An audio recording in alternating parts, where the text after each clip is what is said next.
Good afternoon, everybody. It is Wednesday. It is 12:30. Welcome to hell. Now, an ancient proverb once said that there ain't no party like an S-Club party. Then Christ knows what a Langcat party looks like. The Langcat is 10 years old today. Today, it's definitely not yesterday. It wasn't yesterday. It's today, rounded to the nearest today. And I am joined. It's so distracting. You sat there pretending to be petulant with your arms folded, like hosting a host over there. Today we are joined by a very special guest on Home Games. It is none other than the man who today will speak when he is spoken to. It is Mr. Mark Poulsen, founder, principal, man, myth, legend. Maybe we'll find out. Mr. Poulsen, happy birthday. How are you? I'm fine, Steve. How are you? This is a really bad idea, by the way. It's not a bad idea. It's a great idea. This is a terrible idea. I'm apologising to everybody in advance. This is awful. I hate this already. There's nothing good about this. It's funny, like my role today is, I see my role today is to get behind any potential bullshit that Mr. Poulsen purports to spew over the internet over the next 45 minutes, because I think other than your closest and nearest and dearest and family and all that, I probably know you distressingly better than probably most people in life. So I will be able to sniff a whopper if I see one. So yeah. Let's quickly go to deepest, darkest edge of Trinity and find out, how are you doing? How's lockdown been, Mr. Mark Poulsen? Well, it's been shite, Steve. It's been absolutely appalling. But hello, everybody. It's very nice of people to come on. There's a distressingly large number. Do you really want to know about how lockdown's been? It sucked, man. Because we ask all our guests that, and you need to tell the truth. All right, it sucked ass is what it did. I think it's been horrendous, and that's for a range of reasons, some of which haven't come to pass. But you will remember us sitting doing a forecasting meeting for business stuff, which basically looked like us going back to a much smaller company than we were. So there was all that, and kind of working out what we're going to do about that, and then. Although nothing to do with COVID, relentless health stuff in my family. Everybody's had some hospital time, including my daughter, who broke her wrist about a month into lockdown because she didn't put her shoes on. And I told her about running on the wooden floor in socks, and she didn't pay attention, and she broke her wrist in 3 places. And then I broke my big toe. I've never broken a bone before in my life, and I broke a bone in lockdown. How's that? How's that for 2020? Do you know what 2020 can do? 2020 can fuck off is what 2020 can do. And this is just the crowning indignity at the end of it all. I went online to Ladbrokes earlier, and they had a spread bet going on the number of times that you said fuck in the next 40 minutes. And I think the over-under was 101. We'll see. This is likely to be a more profane session than usual. It's consequence-free though, right? It is consequence-free in a very limited way. Listen, a couple of bits of housekeeping before we get going. I see Mark has copied and pasted the wizardry that makes your connection work a wee bit better. If you're, hopefully you're having this audio and video going in and out for your own sanity. But if you want to click that link, if it's looking a bit rough, then I'm distracted by Mr. Keith McPherson, looking good puggy in the chat bot. Thank you, Keith. So if you're having connection issues, then by all means click that link, and that can often set it on a path of righteousness. If you want to check out any of our previous home games, all of which will be considerably better than this one today, you can go onto the YouTube and find the Langcat, and you can like and subscribe some of our previous sessions. T-shirt of the week, we normally do T-shirt of the week, and it's normally a heavy metal bonanza, thanks to some of the drivel that you listen to. Today it's double T-shirt of the week. Your one is, was it Billy Bragg, you said? Woody Guthrie. Woody Guthrie. I've been distracted by Billy Bragg in the chat bar there. And my T-shirt is the Good Old Samaritans. On a serious note, it's a little bit of a bittersweet week this week, because we did have big plans for the birthday, and we were going to do an actual party in Leith, and we had an actual venue. So we had Leith Theatre booked, and we were looking into a band and a bar and all the traditional things you do in parties, rather than ramble online to your boss in a kind of angst-inducing metaphysical sense that we're doing just now, which is weird. We were going to have an actual party, and then at the weekend we were going to do another big walk for the Samaritans, which we had big plans underway to do that, which, it's not all that important in the grand. Steve's looking smeary. That's not good. I don't know. Kate may mean that in a good way. Yeah, well, we'll just have to deal with it. Hard to know. So it's a wee bit disappointing that we're not doing those things. But listen, life goes on, and we will get right into it next year and give the ball a good kick in 2021. So that's housekeeping largely out the way. One last thing I wanted to say: if you are a member of the advice profession, and I know that tons of you who tune in are, you'll see a button at the bottom, right in the middle. Ooh, there it is. And it says, take the SOTAN survey. We have not lost our marbles. SOTAN stands for State of the Advisor Nation. And it is our big, hairy annual omnibus study that we do every year. And we're in wave 3. Hiya. Wave 3 of the study. And if you're a member of the advice profession, at the end of this session, give that link a wee click and find out all about that. But you'll be hearing us going on and on about this for the next month or so as we're in the research phase. Right, so that's our housekeeping over and done with. Now, I think the first thing I wanted to say was that it would be really easy for this session to descend into kind of insufferable self-congratulatory wankery. If this was a different business, or you're doing that thing with your face again. Sorry, dude, you have to stop it. It's just my face. It's my face. Where tell us about the last 10 years. What did you learn? What have you not learned? And et cetera, et cetera. And we could have a very stereotypical chat for the next 45 minutes or so. But we're going to try and get behind the bollocks a little bit and find out, what's actually gone on behind the scenes and how you're actually feeling about stuff. Pelvic kind of interrogation. Yeah. Great. Anyway. I didn't say I was going to make this easy for you, by the way. No, it's not. It's not, so which is good. Let's go right back, right? Let's go back to Junior Polson, age 16, 17 or so.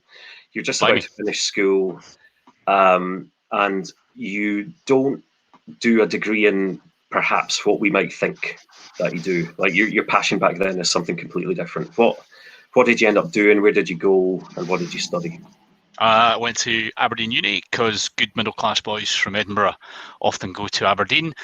And that's what I did. And the other good thing about going to a university in Aberdeen was, a university in Scotland, I suppose, is you did 4 years instead of 3 years normally. So it's an extra year pissing about. I'm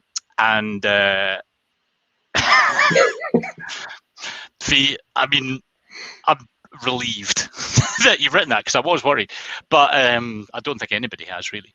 But I think Steve's got a subject bit about that later on anyway. So I went up to Aberdeen and I did English because I was what I was good at, and it was easy as well. And the idea, there wasn't really much of an idea, because I don't think people who are 16 or 17 or even 18 or even 20 or maybe 25 should have an idea particularly. I'm not sure that's very healthy. But the sort of plan was to work in theatre. So I'd been all my kind of jobs, summer jobs and all that kind of stuff were all in and around arts and theatres and the Fringe and all that kind of stuff. And I used to, not so much directing and acting and things, I did bits of that later on, but like running venues and front of house, and they called it arts admin for a while, which was a really rubbish name, but that was brilliant fun. It was the best fun doing that stuff. So that was the idea, was I'd come out and try and get a job in the burgeoning Scottish theatre kind of scene. And you ended up, because we talk a lot about sliding doors moment in our internal conversation that we often have. Some of the things that we end up settling back on. But you had a bit of a sliding doors moment where you had, was it 2 job offers at the one?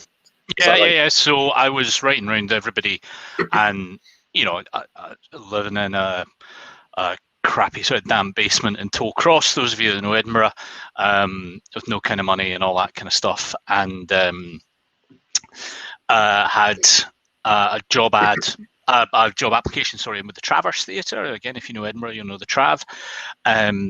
And that was for assistant box office manager, which was a great looking job until you realise that there were exactly 2 people employed in the box office, one of whom was a manager and one wasn't, and this was the wasn't one.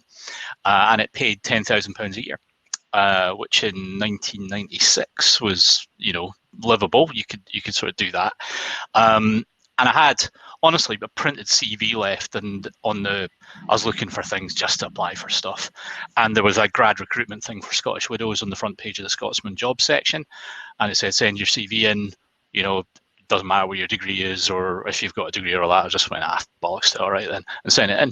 And ended up going through that process and got offered the Trav job eventually, and got offered the Scottish Widows job, which before extra allowances and stuff paid £17,000 a year, and with those allowances paid almost exactly £20,000 a year, so exactly twice what the Trav job paid. And I took the money because I needed it, and here we are.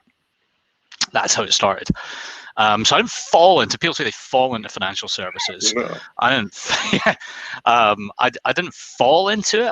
I actually applied for it. But I applied for it on the basis of kind of, this is the second one, fuck it. Why not? So just see. And it was good. I went through, we talk about this, we do a little bit of industry stuff today, I guess. We talk about how there aren't those direct sales training schemes anymore. Those kind of training grounds or proving grounds, and people come onto being an IFA and stuff after those. That's what I went through, and I did all my exams. I did AFPC, I was a pension transfer qualifications, done it all, got shipped down, spent time sitting in people's living rooms giving them actual advice at the age of something ridiculously young. Screwed a lot of stuff up and all that kind of thing, but it was an amazing training experience, right? It was remarkable that they would spend that much money putting a scrote like me through any of that stuff. And then lots of the people that I was there with, they've gone on to be IFAs or gone on to do other things, and I obviously did different stuff. But I don't think there's anything like that now. So I was probably one of the last big cohorts, maybe 1 or 2 after me, that came in through that sort of thing. So some point, if we're going to get the next generation of advisors sorted, and someone's going to have to do something like that again, because it's exactly how it works. SJP maybe, whatever you think of SJP, the academy stuff, is pretty good. So that's 1996. Now at that point, I'm in, because I'm considerably younger, obviously. I'm in 4th year at high school at that point. So I go off, I do computer science, which was a terrible idea because I was terrible at it for a number of reasons. And similar to you, I applied to join Aegon after uni because it's Edinburgh and there's tons of jobs in financial services and there's not many jobs in other stuff that's all that tolerable. But I do a 6-month kind of custodial sentence on the annuity help desk at Aegon, and then eventually get on the grad scheme.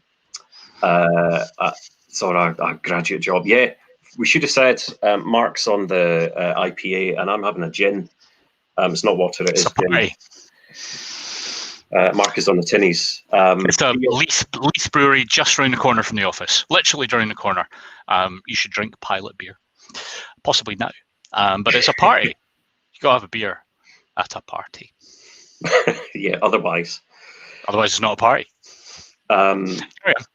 Anyway, so I'm in 2004. I'm joining Scottish Life at the time, and I stumble upon a lunatic who's in charge of, I guess, group pensions marketing at the time. Is that right? Maybe, yeah. It was either individual or group, one or the other. You were in charge of group because you became. It does look like water. That's because gin is colourless. Gin fact. So Although I've got a gin upstairs, right? It's oaked gin. It's made up in St Andrews, and it's the colour of wee. Cool. It doesn't have to be clear, is what I'm saying. Like, it could be accurate in your statements. Anyway, my gin's clear.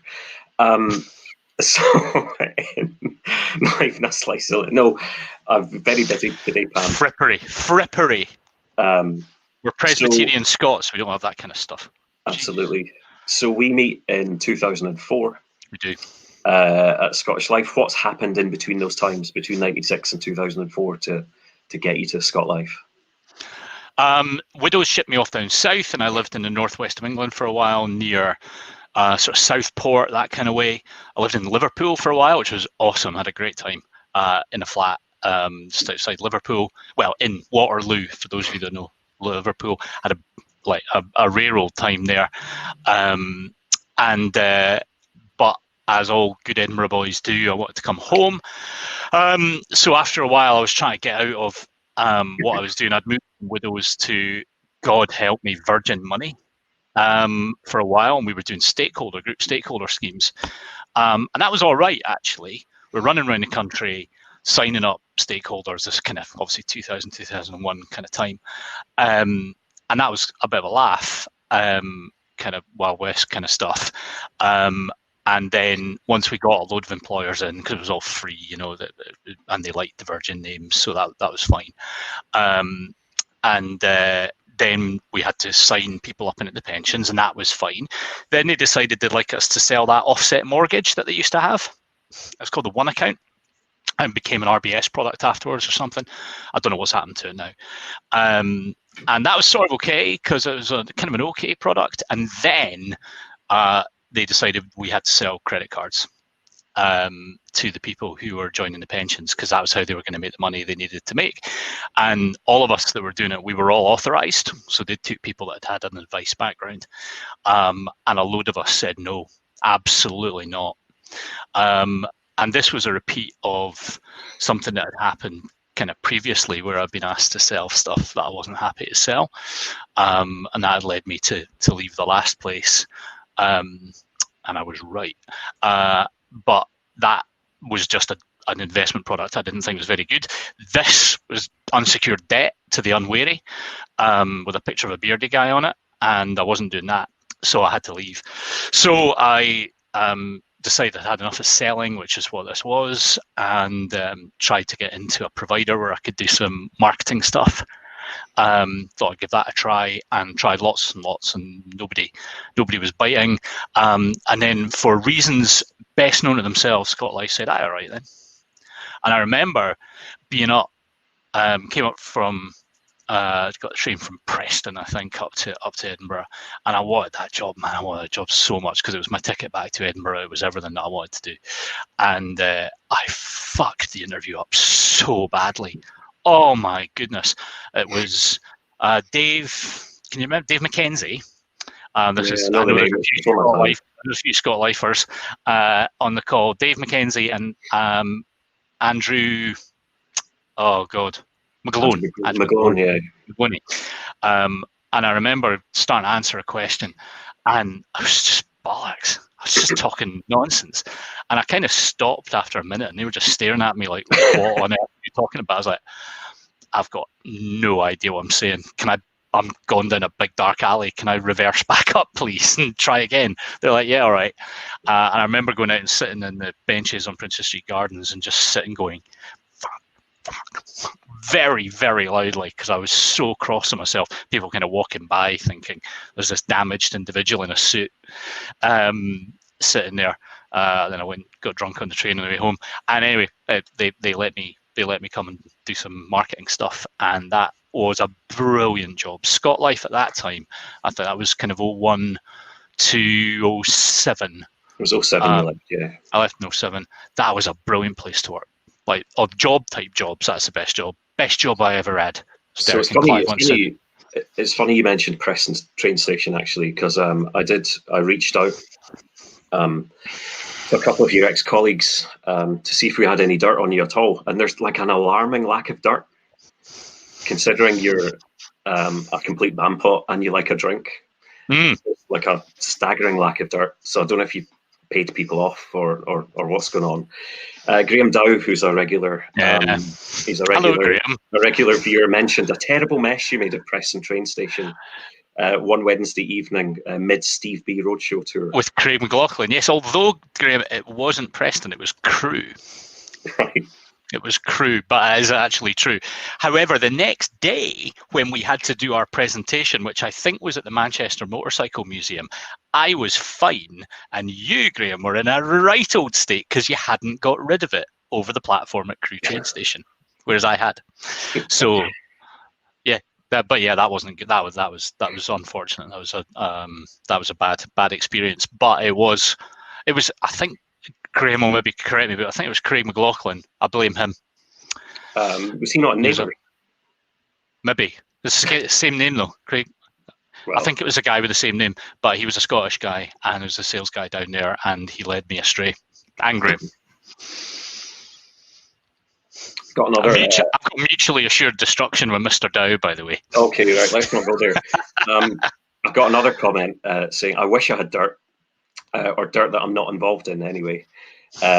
This comment says, I'm pretty sure the first time you made the front page of the Pinks, you might have potentially brought Scottish Life into disrepute. I'm not going to say why, but Ewan Smith, Jim Smith, Alistair Buchanan running around like headless chickens. Me, I was very supportive. I quite literally nearly pissed myself laughing. But that person does go on to say, honestly, one of my favourite people I've worked with. Yes, I'm amazed he hasn't fucked it up. But then you remember he surrounded himself with good people, and that's Keith McPherson. So, thank you, Keith. That, yeah, Keith. That was so. When it was stakeholder time, right? You couldn't, if you're a provider, you couldn't stop someone nominating you as their registered, whatever it was called, approved scheme or something. I can't remember. And if you were on the stakeholder register, then us, if the Landcat existed, then we could have gone, right, Scottish Life, is our stakeholder provider, or Widows or Standard or whoever it would have been. And there's nothing you could do about it. They didn't even have to tell you, right? And then a member could just phone up, or a prospective member could just phone up and say, hi, you're our stakeholder provider. Can I have a form, please? And can I get going? You're like, what? Really? Are we? Okay. But we only dealt through IFAs. And that was all a bit tricky. And so stupidly, I was chatting to journalists who remain nameless, and we were talking about stakeholder stuff because that's the kind of party dudes we were. And I was telling this story as a kind of demonstration of how daft the regulations were. And next day, right enough, just below the fold on the front page, Scott Life forced to drop IFA only tag. I remember it now. I very nearly got fired for that. And if it wasn't for Alistair Buchanan, those of you that know, and realise there's quite a few names that people don't know, but I think the best, or the greatest gentleman that I ever worked with in the industry, and one of the guys that definitely gave me a kind of fresh start, I guess, was Alistair. Let me give a hand start with all kinds of things. And I mean, a lot of people were definitely gunning for me then, with some justification, right? I mean, that's not great. He stood right in front of me and said, look, this is just a thing that happens sometimes. I'll give him a bollocking, and that'll be that. And he then administered said bollocking, and we moved on. But it was, that was a bit of a tight one. So there we have it. So I'm trying to get myself into the headspace of being at Scottish Life back then and thinking about your reputation and all that kind of stuff. And I think so we were having a wee chat about this yesterday, and that you carried this kind of anti-corporate reputation as someone who was allergic to, traditional business bullshit and all that kind of thing. At what point did you start to have the germ of an idea to break away from corporate life and go on your own? Is there a particular moment, or did it just happen over time? Did you grow weary of the sector, or what went on? It wasn't at Scott Life. I don't think I ever really thought of thought of it then, and then I went to standard after Scott Life, and I think it's a matter of public record that didn't go particularly well. We were temperamentally unsuited to one another over a long period of time, and it probably happened then. And I just had it. I'd walk around the halls with a folder going to meetings. I just couldn't do it anymore. It was a funny old time, right? That particular business is a completely different place now, like radically different, and radically better, actually. Well, I will tell another story about that in a little bit. But at the time, I was just done. It just broke me, not in a kind of weeping on the floor kind of way, but I was just finished. I couldn't see any point in these temples, and that particular provider was just one, right? There's loads of others, worse ones. These great kind of temples built with other people's money, with a bunch of people taking themselves incredibly seriously, over frankly fuck all, and going round and round and round and round in circles. And I just had it. So when that came to an end, which it absolutely needed to, I was kind of ready. And I remember I've told this story before, possibly on, I don't think on one of these, but I apologize if you've heard it. I remember the day it became clear that it was going to come to an end. We better not talk too much about that. I don't know how long those compromise NDAs last for, but it's probably quite a long time, right? Probably more than 10 years. And so it became clear, and that was a weird feeling. Any of you that have been made redundant or whatever, and the floor kind of goes a little bit, and you're like, oh my God, because I expected it, but it still was a hell of a thing to hear. I had Katrina, who's my eldest, she was 2 or 3. We knew, and nobody else did, that Angus was on the way. He's 9 now. Still no kind of money. I wasn't in a position to really do, flounce off anywhere or do anything, and I just sat there thinking, I can't do this again. Whatever's next, I cannot do this again. So I sort of thought about it really seriously then, but I'd sort of been thinking about it a bit before then. And that was when I started phoning people up, just people I knew, just a few, and saying, look, what would you think if I did something different? Could I come and talk to you about it? I don't know it'd be yet. Can I come and talk to you? I was just in a flap. And a couple of the people I called were an ex-colleague who's, I'm not sure where he is, I think he may be at Mercer or something like that, is Paul Goodwin. He's certainly in the workplace stuff somewhere. Another one was Dave from Nucleus, and another couple as well. And all of them were nice as pie and said, absolutely, once you've got your head together, come and give us a call. And it kind of went from there. But it was a particular environment. And what I learned, I guess, was that from the corporate stuff is that there's businesses that are quite large and aren't very corporate. I mean, they are, because they've got HR departments and you've got to fill out things and all that kind of stuff, but none of that's really that important. But there is a kind of stratum of businesses out there where it's not about doing the work. It's about managing up and down, particularly managing up. And I didn't like that very much. I didn't know how to do it. Scott Life was a place that was about the work, I thought, it was for me anyway.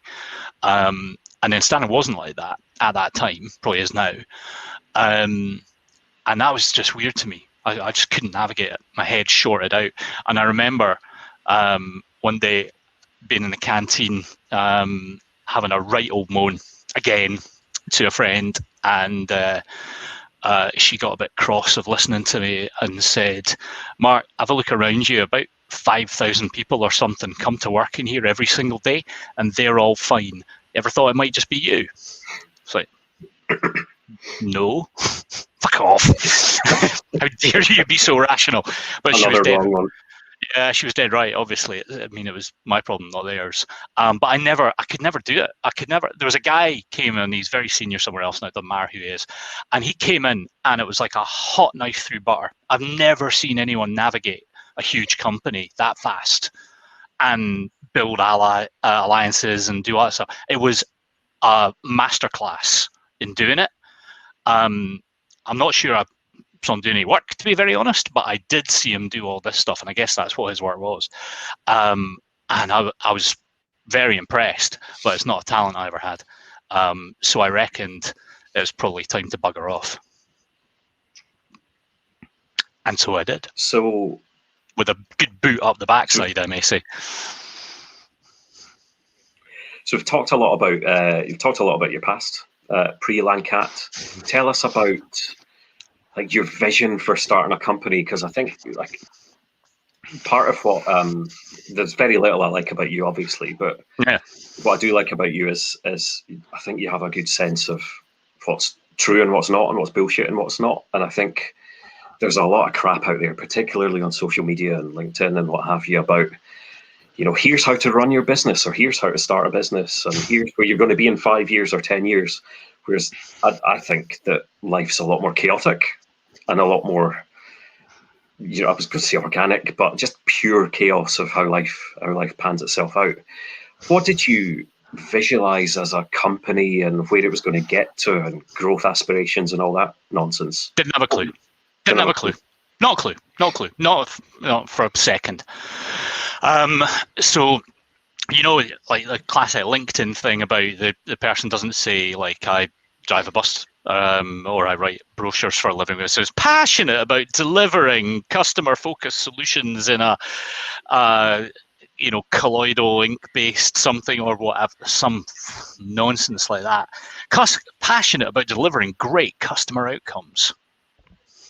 Okay, what'd you do today, Dad? Oh, I delivered some great customer outcomes. Well done, Dad. That's great. Let's play Monopoly. You know, it doesn't sound right. And that way of thinking, right, isn't me and never was, and I don't think it's a Lancat now. So there's something of that in it. And I think it was Phil actually we had on last week. He said something right. Not last week. He said bugger all of you last week, but he said that this idea that things get started because people are driven and passionate and have a vision and a dream and all that kind of stuff. I'm sure some people are, but oftentimes it's not. It's fear, actually, is an incredibly powerful motivator. And that was exactly what was going on. Was I was terrified, absolutely terrified of not being able to do what I needed to do, and kids on the way and all that kind of stuff. I was absolutely shiting it.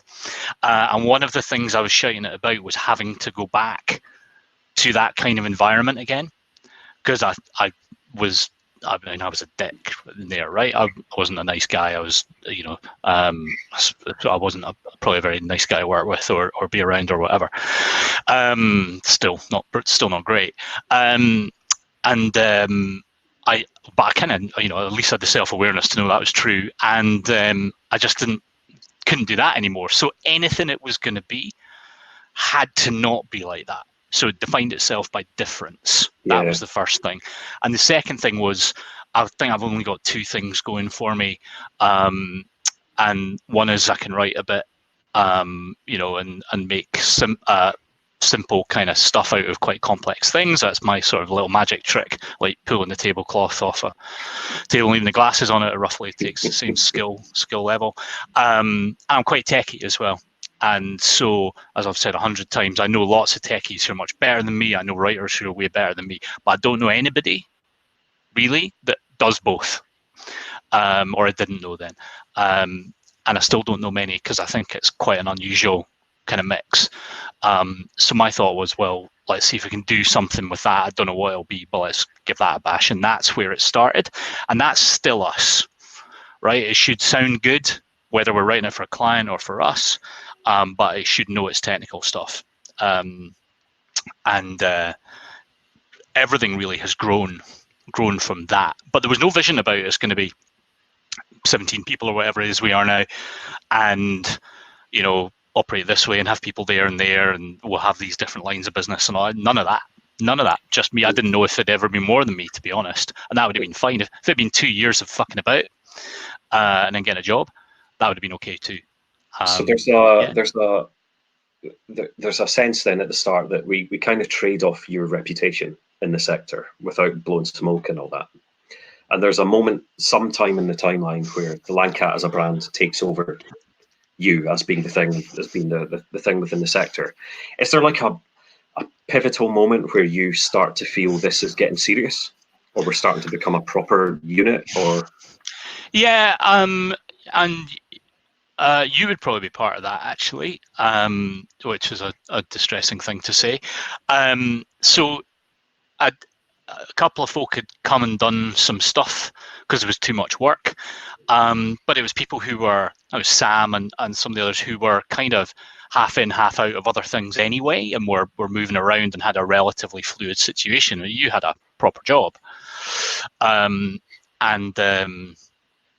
that was a kind of big deal, is to say, right, there's actual work here, and you should give up the pension scheme and the life cover and all that kind of stuff and come do this. So that was a bit of a moment. That was pretty kind of scary. It's like, you better mean it. I had better mean it. And then that was a kind of inflection point, and then that grew a bit. And then there was another one when Lockie joined, when we started saying there's more than one thing that we do.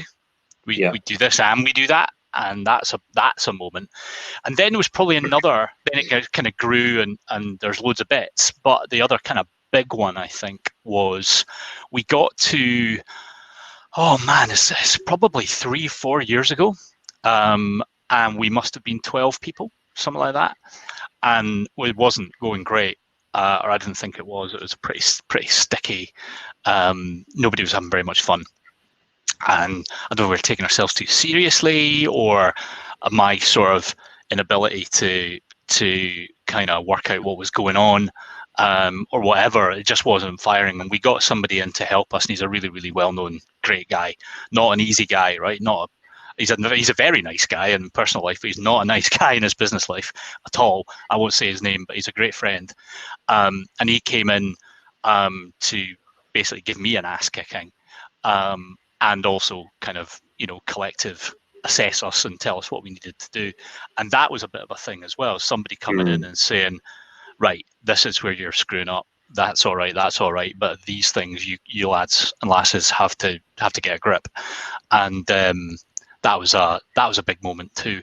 And then the final one, because these things come in series, was again when we diversified and when we launched Analyzer, which was only this year. But that was a big thing. It's the most money we've ever spent on anything.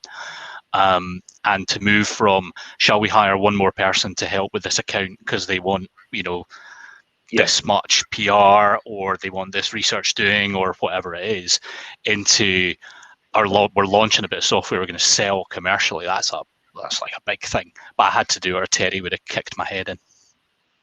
Yeah, he would have. He would. They wouldn't have given a second thought. Listen, this is all very interesting, obviously, but on a lighter note, you mentioned Lockie just a minute ago, and I wanted to break up the chat. It's not all about you, Mark. It's not all about you. I agree. And I've asked around the team for their favourite moments in Landcat history, and made basically funny shit that's happened throughout the past 10 years. And I've come up with the top 6 funniest moments in Landcat history, which I'm going to touch on very briefly. And some of this probably won't work for some people on the chat bar, but so if you indulge us for 2 minutes, some of them are really funny though. Number 6. I'm loving the underline, but constant threat of violence. That's true, Kate. It's how we motivate people, Kate. Number 6, Mr. Mark Locke's going to die inside in the next few seconds, was when we had a very lovely Dutch lady come to the office for a meeting with Mr. Locke and Mr. Mike Barrett. I forgot about this. About 20 minutes throughout the meeting, I got a text from Mike saying, I can't believe what's happening here. And I look over and Mike's getting all animated in the meeting room. And I can see through because it's like a Perspex meeting room. And there he is. Ha ha ha. And then Mike texts me back to say, Lockie's put on a Dutch accent for some reason. He was. And Mike has had to bite his hands to stop himself from laughing. He's crazy. Number 5, this involves Locke as well, kind of in a way. Number 5 is when the chap turned up to Quayside Mills, our old office, for a meeting with you, Mark. And you had absolutely no idea who he was. And I've never seen someone have such a existential dread on their face. And Lockie, the PR guru, That's amazing. sweeps him out of the office to say, oh, Mark's just busy for a few minutes. And then does a fact-finding mission on the way to the pub, and then texts Mr. Paulson back in the office. So that's a great tactic if that ever happens to you. Literally no idea who that person was. Still. Number 4, Locke, Mr. Mark Locke turned up for... It's the Lockie dirt. It's not me. Yeah. It's great. I'm enjoying this part. For a really important business meeting, dressed as a fine country gentleman with his brogues, jeans, and fleece, befitting of a man in the Scottish borders, realises he's got an important meeting to do, goes off to Fort Kinnaird, I think it was, to Marks and Spencer's, buys an outfit, does the meeting, and then returns the clothes afterwards, which is really funny. Number 3 is just in a sentence. Mike Barrett, Premier Inn, loses his clothes. That was magnificent. They threw all of his clothes out in the bin. In the bin you go. Number 2 was the Great Leith pub quiz. Where all right. You and I decide on a whim to go solo on do a tag team, a Leith pub quiz against, I think it was 25 other teams, and we absolutely ace it. But there's a particular round, and the reason I'm telling this story is that Mark has this death metal persona, right, of this cultivated, exquisite music taste, and there's this round which is a great idea for a pub quiz round, right, where the person reads out the first names of bands. So it's like Noel and Liam and whoever, and all right, that's Oasis. And it's quite cryptic, and we're each getting them. But then there's this one, and we're like 4 pints in by this stage, and it's like, I don't know the names of them, Taylor, Zach, and Isaac. And without missing a beat, Mark turns to me and goes, "That's Hanson." So next heavy metal t-shirt of the week, just remember Hanson's number 1 fan here.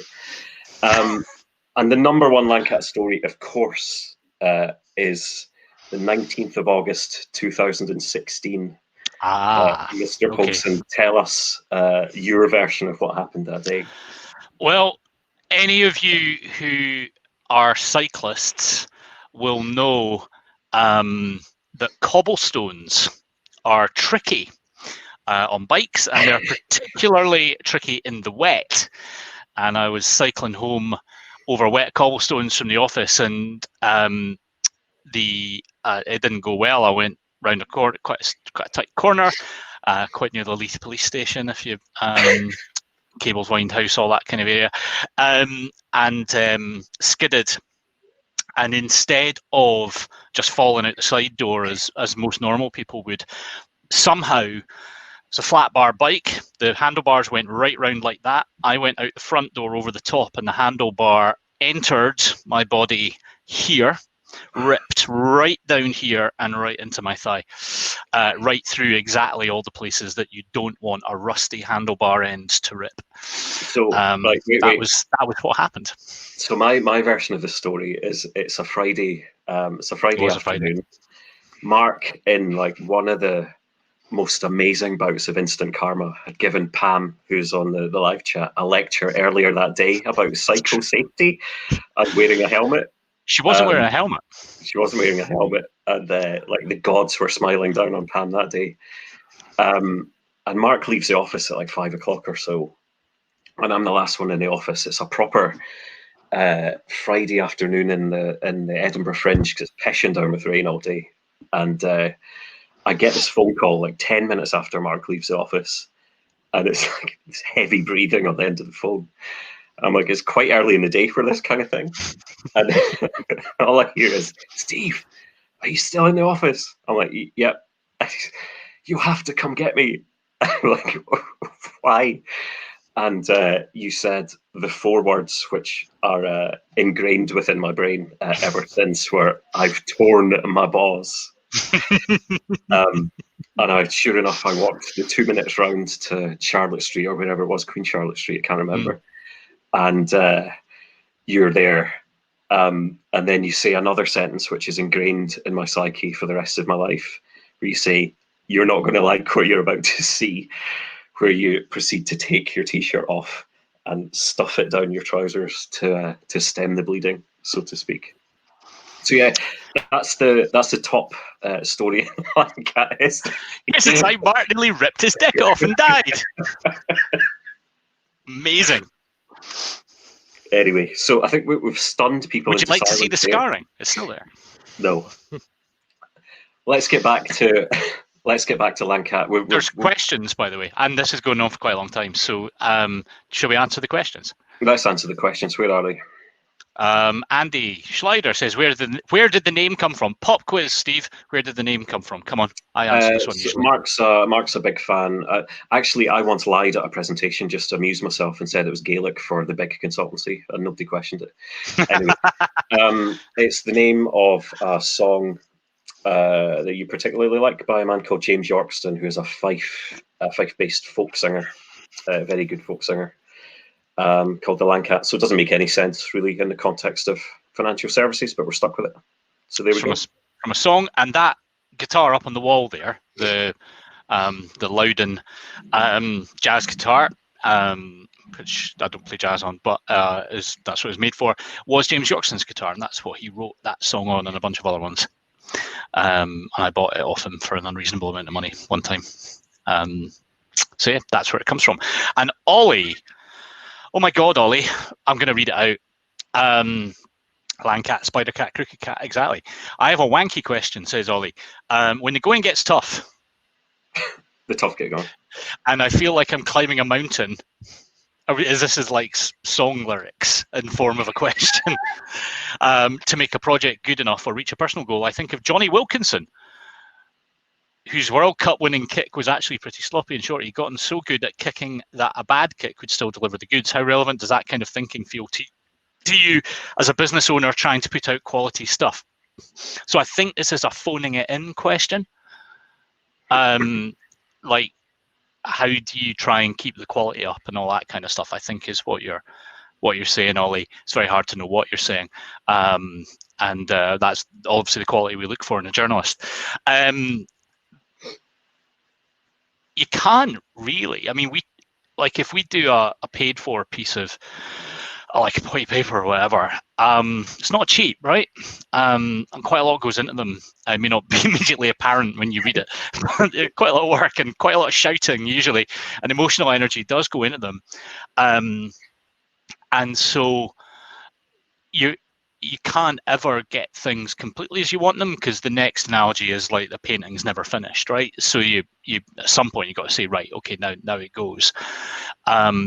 So you just try and kind of get it to a point at which you can give somebody an invoice in good faith, and that's fine. In things that are kind of more sort of airy-fairy or whatever, you can paper over the cracks a little. You might paper over the cracks as something that you think is true, but it might take you a day to research and you're not getting paid for doing it. So you'll write it in a way that says, I think this is true, but I can't prove it. And that's sloppy, right? In a way, but at least if you acknowledge it, then it's sort of okay. But I think I don't think I ever want to be compared to Johnny Wilkinson in anything, to be very honest with you, but you get used to doing what it is that you do, and the kind of native standard of what you do needs to be at a certain level if you're gonna be any good at all. And if people hate our stuff, then they would say it's not at that level, and that's fine. But I think it probably is. I'm going to add to that question. Yeah, I think that's it. I mean, there've definitely been times where we've come up with a thing that's about to go to a client, and like we have a moment of realization that this just isn't good enough. There's no way we can send this. And there have been, I can think of 2 or 3 only in 10 years where the work hasn't been good enough. And a client's gone, "You're having a fucking laugh, mate." And then you look back and go, "You're absolutely right. This isn't up to scratch." So you can't all be winners, you know. But compare me to Johnny Wilkinson again, mate. I'll set Terry on you. I don't think you were comparing it. I was just going to add to that question by saying, that there's been a number of projects that have been delayed because you've looked at it and gone, that's just not up to scratch for whatever reason. And there is a challenge in getting bigger. It's just part of that is a function of getting bigger, where, if you, Mr. P, have a writing style or a standard or whatever, then how do you maintain that and get bigger as an organisation? So it's difficult. It's not easy. I worry that we lose what made us kind of good and relevant stuff in the first place as we get bigger, because you have to have controls and you've got to have some things to stop people just bumping into each other all the time and all that kind of stuff. And I'm not very good at those things. So then you have to have somebody to do them, which then means you have to be the right size to have somebody doing those things. And before you know it, it's an industry, and that wasn't the idea. So you kind of have to compartmentalize to kind of stop that stuff happening. But I've come back to like an earlier point. It's got to be about the work. So I don't mind if people think I'm a dick, or more likely Steve's a dick, or that we're not funny, or that or that we write about things in a way that isn't relevant, or that you're not very interested in what we have to say. All of that I don't mind at all. It's fine. I've got absolutely no issue with that. Because if the work isn't good enough, like if it's not properly done, well written, researched, insightful, technically accurate, if that's not right, then I've got a big problem with that every single time. Particularly because we ask corporate clients in particular to pay a reasonable amount of money for the stuff that we do, and that we might be earning for doing a paper the thick end of what a nurse earns for 6 months of work, right? So this is ridiculous. So it's got to be good. And that comes back to that earlier thing, like it's got to be about the work. And I'm not talking about other people today, but I see some of the shite that gets put out there, which is half done. There's great stuff too, but I see some absolute crap put out there. It's got some nice boxes and arrows on it and stuff, but there's nothing there. It's wafer thin, written by people that don't know what they're talking about, but perhaps have done a consulting degree or whatever, and it boils my piss at like heretofore ununderstandable heat, because it's just lazy. That there's no room for that. There's room for getting it wrong, or saying loose lips and whatever, all that stuff. But it can't ever be that. And that's the challenge of getting bigger, probably, is you've got to keep that. It doesn't have to always be the way I would have done it. I don't get it right all the time. So you've got to let that stuff go a little bit. But the work, it's like an advisor firm, right? You can't go, I was a bit tired, so I can't remember if I recommended something suitable for that client. That's just not acceptable, right? It's not okay. It's got to be on it. And that's the hardest thing, I think. There's a couple of other questions I think popped up. Do you want to take that? I've got plenty more, but I know we're running out of time. We should probably call it after an hour. Yeah, I would say so. Mr. Bennett from Sparrows, hello, John. If you weren't head of felines, what would you be most happy doing? Bugger, I've just realised that I paused you for another call, and I'm asking an empty room groan. Happy birthday, anyway. I don't know if that's true, John, but God, I don't know. I would probably be writing something somewhere. That's probably how I enter the world, is through doing that. I like public speaking as well. I like standing up on stages. So maybe try and do something around that. But I can't see me kind of getting back into, going and being a director of a proposition somewhere, or a marketing director for a company or something. It doesn't seem very likely. Unemployable now. If we were to give you like a magic button, and so you've obviously got this interest in the arts and creative writing and everything like that. If we were to give you a magic button that would let you pan out the rest of your career doing that instead, would you push it? No. Nah, not now. There's two reasons for that. One is that you can do both. So I think that one of the things I want, it's me. But I would love is I've never extricated myself from doing the work. So all the stuff I was saying, I still write a good chunk of the papers, bits of them anyway, and I'd still do quite a lot of the work. I saw quite a lot of work that Mike and you and all the PR and comms guys and everything do absolute miracles as well. But I do write quite a lot of stuff, and I do get involved in it. And I would like digging that hole. Yeah. The good bits were me, and I spent quite a lot of time editing your stuff. And it's not true. And Mike's grammar's appalling. But I quite like to stop doing that, right? And then you've got time to do other things, and so that would be fine. I was interviewing, weirdly, first job interview for nearly 10 years just before the pandemic hit to be on the board of a theatre.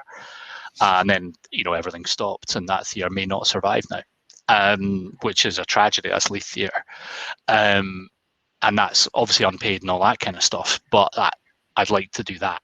I'd like to do it like that. Second thing is I met more really real people through this than I'd ever did in theatre. Bunch of trust fund kiddies, certainly at that time. And I met more kind of interesting people who weren't all kind of from roughly the same background, and there are diversity problems in financial services to be sure. But I assure you, certainly, maybe until the last couple of years, there's far greater problems of diversity in the theatre stuff, because it relies on people being middle class and not needing to earn money. And so I met an awful lot of people very fast who are right up themselves, and then going into something like Widows, and even then Standard and whatever was a breath of fresh air next to that. So I wouldn't trade that ever. And now, we get a kind of privilege, which is speaking to advisors pretty much every day, and some of them are like awful, absolute whoppers. There's one individual, shall remain nameless, and his paraplanner signed up to Analyzer, and did a big report, and said, this is really good, we should buy this, it's 300 quid. And his boss said, nah, it's not worth it, don't see the value in it, wait till next year, get another free trial, and redo the report next year on another free trial. Guys like that can fuck off. That's the very worst of that market. Be the same in any market, right? But most are just A, really funny, and B, trying to put in a shift and do the right thing. And I like people like that. So I enjoy that stuff, and I'd lose all that. So no, I wouldn't trade it. Cool. Right, I think we're in danger of trying everybody's patience, Mr. P. So we should probably stick a pin in it, unless there's any particularly cool questions come in. I can see one or two more. But any mistakes you've made as a business apart from agreeing to this, says Damien? Yeah, like a million.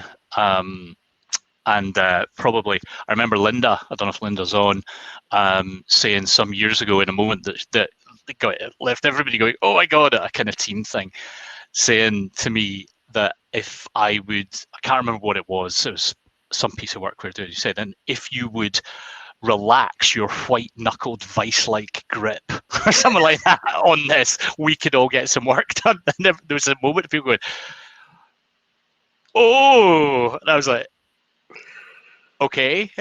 But she, those of you that know Linda will know she's an exceptionally wise individual, and she was, of course, correct. So that's probably the biggest thing, is not letting go of stuff soon enough.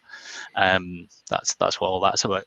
And then agreeing to do this, and then once you've agreed to it, taking an hour over it when it was only meant to be 40 minutes. Yeah, I'll be right up there.